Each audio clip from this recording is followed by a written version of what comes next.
bá yọ nínú igbó.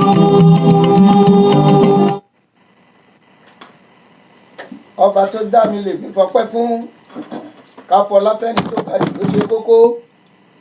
Mímọ́ mímọ́ onílé ọlá tí ń bẹ lálákejì.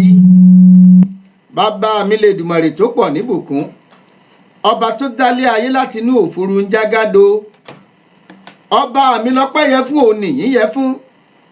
Ọba tá a fún lẹ́bà tí ọ̀jẹ́ ọyẹ kẹ́ ẹ bá mi yìn àbí kò yẹ. Ọba tí ò jẹ́ kó o kú kó o tó kú. Ọba tí ò jẹ́ káfẹ́ lòmíràn dípò rẹ ló yẹ ní gbígbéga. Ọmọ rẹ ò kú, ilé rẹ ò túká. Bó o ti ń jẹ tàárọ̀ ló ń jẹ tọ̀sán, itọ́ tó fi sí ọ lẹ́nu bẹ́ẹ̀ ni ó gbẹ. Òkèlè ń bọ́ sí ọ nínú kò pa ọ lórí, ó yẹ kó o fi ìfẹ́ dùmarè. Ó yẹ kó o dúpẹ́. Ní ńlá lọba tí ń pa ọ́ lálẹ́ tí ń jí ọ lójúmọmọ. Ṣé gbogbo èèyàn tí sùn ní jí sáyé ni? Ṣé gbogbo ẹni tí jẹun nírẹ̀yìn oúnjẹ jíjẹ? Kìí ṣe gbogbo èèyàn tí relé ìgbọ̀nsẹ̀ ní mórídélé. Ó lójú ẹni tí rebi ìwẹ̀ tí bọ̀ láyọ̀. Ìwọ wọlé ìgbọ̀nsẹ̀ ọgbọ̀nsẹ̀ tán ó wẹ̀. Ọyẹ́ kankan oṣù tó mọ́ tó ní òtútù tó wẹ̀ nínú ra. Ó yẹ kó o dúpẹ́ lọ́wọ́ Olúwa ọba tó fún ọ ṣe. Ọ̀tá ń lùlù bàjẹ́ Olúwa ni ọ̀jẹ̀ ó dún. Ó yẹ kó o fi ìfẹ́ dùmarè. Ìní mo fi ń sọ wípé mo wò yí ká ayé èmi ò rẹ́ni bí ọba mímọ́. Mo rọ́mọ aráyé níbi tí wọ́n gbé ń dádé, níbi tí wọ́n ti ń fira wọn jọba. Mo ráwọn ìjòyè pẹ́pẹ̀pẹ́ mo ráládé wẹ́wẹ́. Mo wá rìnrìn àjò ẹ̀mí. Mo dá ààfin ìyanu. Mo tajú kán. Mo rọ́ba tó tún jọba fún gbogbo ọba. Mo rólódùmarè lórí ìtẹ́. Ọba ìkú àìsà mo rọ́ba tí ń ṣe ni ní kàyéfì. Mo wá rí fọ́ba tí ń jẹ́ kábíyèsí gangan. Mo yí kítíkítí mo yí kìtìkítí níwájú aláàfin ọ̀run. Ọba tí jẹ́ kí rírí ọmọ rí, ọba tí jẹ́ kí ṣíṣe ọmọ ṣẹ. Òun gangan ní jẹ́ àlèwí lè ṣe àlèṣe lè wí. Ní ńlá lọba tí ń jẹ́ mírèkù láàfin. Ọba tí ń polówó ọlá tantantan. Awẹ̀wò ọ̀rọ̀ dùgbẹ̀dùgbẹ̀dùgbẹ̀dùgbẹ̀. Akíkíkí ayìnyìnyìn. Ọba tó kira rẹ̀ lákìdé góńgó. Ọba tó kira rẹ̀ lákìtọ́ pinpin. Ṣáájú ọlá. Ọba tó gbọ́n ju gbogbo ọlọ́gbọ́n lọ ni. Gbígbọ́ngbọ́n ọgbọ́n wíwá yà mí ipò mímọ́. Ọba tó gbọ́ngbọ́ngbọ́n tọ́gbọ́n ò lè mú mọ́. Ọba tó mọ̀ tí mọ̀ ò lè mọ̀ tán. Olú ọgbọ́n tó kalẹ̀ sóde ọ̀run. Ọba digbidigbi nínú agbára bàbá mi ò mímí lẹ gbígbímù. Kábíyèsí o. Apẹ́ nínú ọlá ńlá ẹni afọwọ̀wọ̀ tẹ̀rùtẹ̀rù tí ń bẹ lórí ìtẹ́ àánú. Ọba tí ń bẹ nínú ògo jùlọ. Ọba tó pé ní mímọ́. Ọba tó pé ní gíga. Ní ti ọlá ọba mi ju gbogbo aráyé lọ. Ní pàtàkì ipò. Nǹkan lè dùmọ̀rè tí ń jọba lórí ìtẹ́ ìwà mímọ́. Ọba tó gbélé ọlá kalẹ̀ sínú ògo. Ṣẹ̀rùbà wọn lè lédùmọ̀rè tí jẹ́ mímọ́. Ọba tó faratì bí òkè. Tó ọpẹ́ ni fún Ọlọ́run ọba tí ó sọ wa títí di ọjọ́ òní nígbàtí ẹnì kọ̀ọ̀kan wa ti lọ láti ìjẹjọ lórí ètò yìí. Ó sọ èmi, ó sọ ìwọ, ó ń pa wá mọ́ kúrò nínú ibi. Ó yẹ ká gbé Ọlọ́run náà ga àbí ó yẹ ká gbé ga.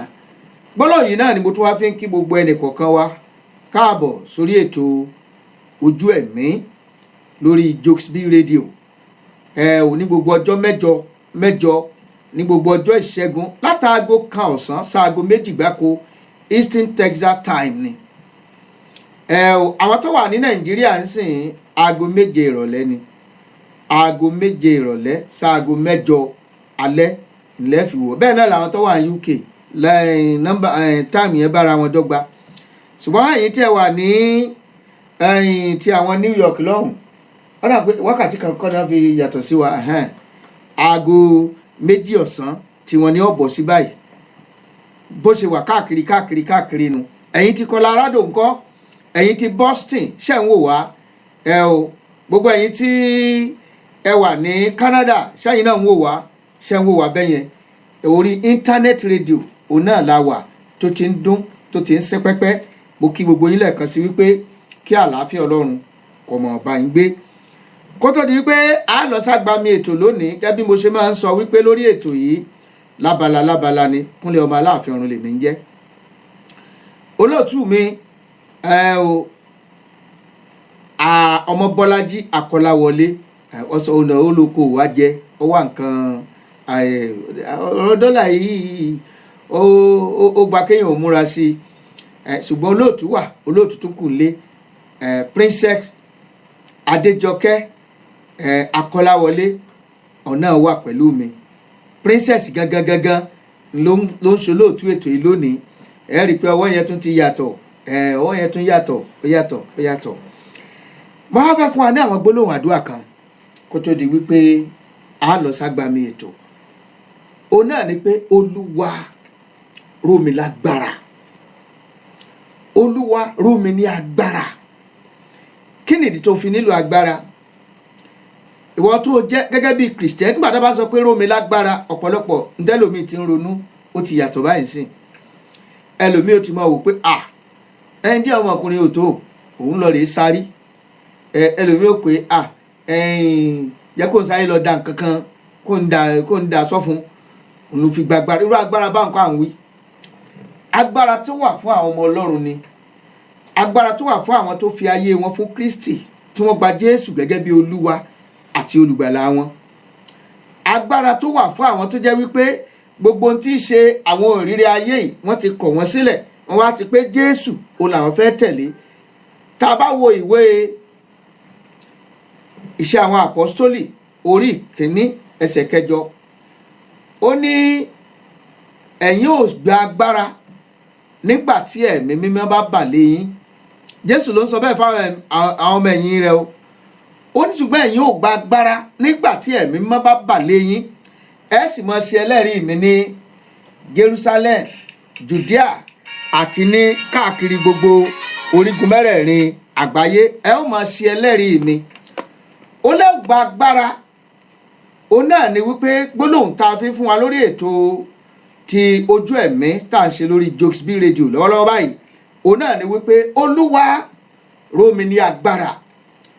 Agbára tí ayé ò lè dojúkọ. Agbára má rí mi fín. Agbára má bá mi jà. Agbára má sàsí mi. Agbára tá a fi sáré ìje ìgbàgbọ́, tá a fi kẹsẹ̀ járí.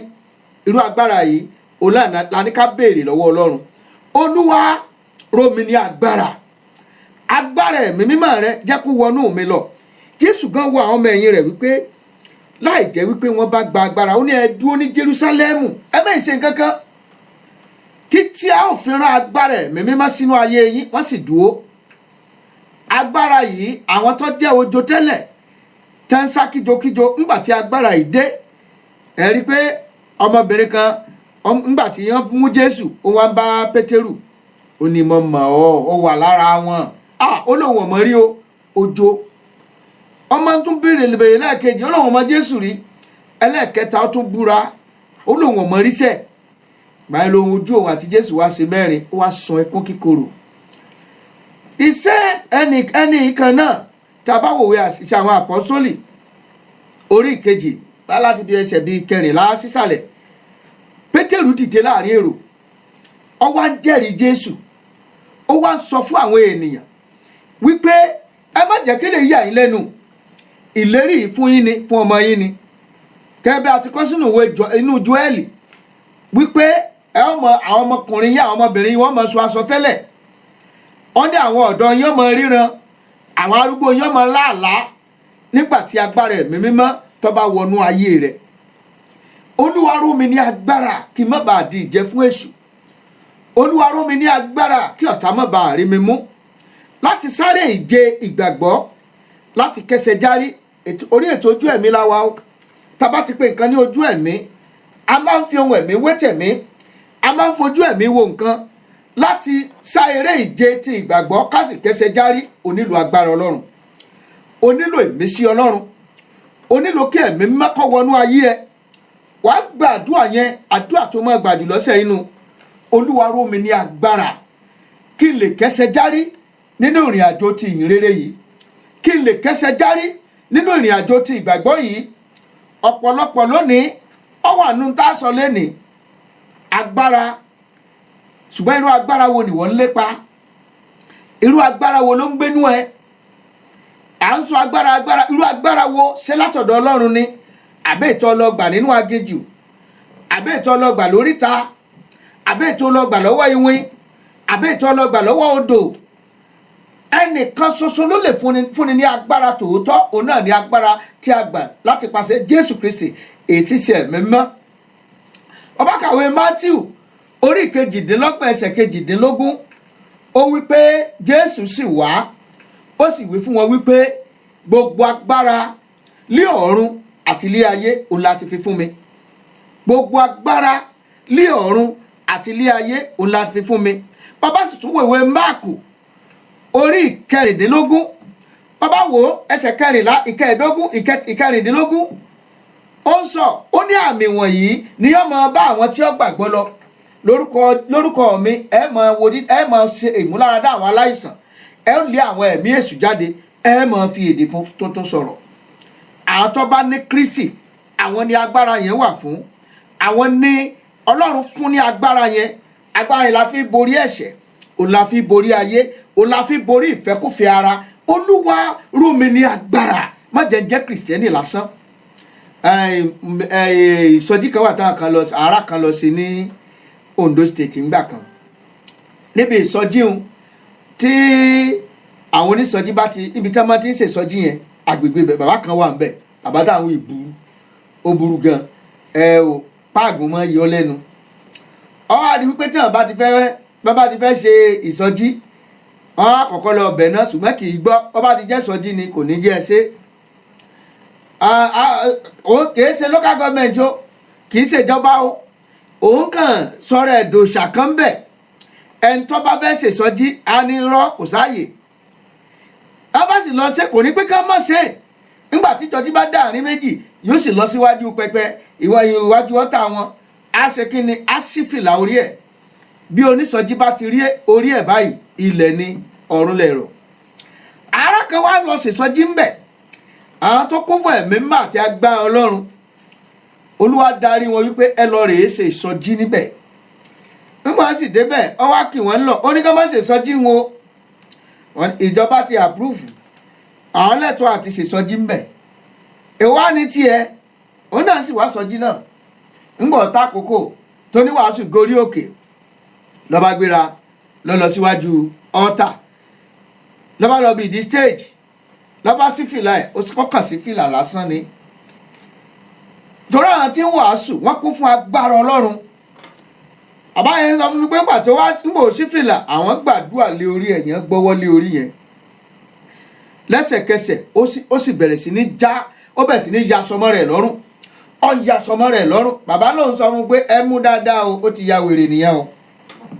Ẹ mú dáadáa o, ó ti ya ẹni tí ó bá ya wèrè jáde wájú Ọlọ́run, ta ló fẹ́ wòsàn? Bàbá yẹn wá sọ fún mi, ó ní ẹ̀mọ́ tí fi halẹ̀ máwọn èèyàn. Ó ní ó rán owó ẹyọ kan sáàrin orí ẹ̀. Owó ẹyọ náà ní ń lò gẹ́gẹ́ bí agbára tó fi ń pa àwọn èèyàn pakúpa. Ṣùgbọ́n Ọlọ́run fi títóbi rẹ̀ hàn ní ọjọ́ tá ń wí. Ọlọ́run fi títóbi rẹ̀ hàn ní ọjọ́ tá ń wí. Ọlọ́run fi agbára rẹ̀ hàn lórí ètò Josby Radio lórí FM láwà báyìí. Ọlọ́run fi agbára rẹ̀ hàn. Ọkùnrin ò rí nǹkan kan ṣe. Kí ló fà tí ò rí nǹkan kan ṣe? Nítorí pé àwọn tó wà ńbẹ̀ wọ́n ní agbára ẹ̀mí mímọ́. Olúwa dáná agbára rẹ̀ sínú ayé mi. Agbára táyé ò lè dojúkọ. Agbára mọ́rìmẹ́fín.